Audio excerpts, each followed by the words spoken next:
నేను మీ శ్రీనివాస్ చౌహాన్ అడ్వకేట్. మిత్రులారా, ఒక సాధారణ కామన్ మ్యాన్, ఒక సాధారణ ఉద్యోగి ఏదైనా ఒక అగ్రికల్చర్ ల్యాండ్ లేకపోతే ఒక నాన్ అగ్రికల్చర్ ల్యాండ్ కొనుగోలు చేసేటప్పుడు తస్మత్తుగా జాగ్రత్తగా ఉండండి. మనం లక్షల రూపాయలు పెట్టి ఆస్తిని కొంటాం, కానీ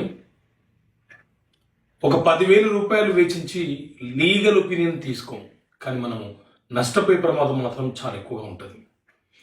సరే, ఏదేమైనా మీరు ఏదైనా ఒక నాన్ అగ్రికల్చర్ ల్యాండ్ కొనుగోలు చేసే ముందు మీరు తెలుసుకోవాల్సినటువంటి అంశాలు ఏంటి అంటే, మీరు ఏ ప్లాట్ అయితే కొంటున్నారో దానికి రేరా అప్రూవ్డ్ ఉందా, ఆ లేఅవుట్కి రేరా అప్రూవ్డ్ ఉందా తెలుసుకోండి.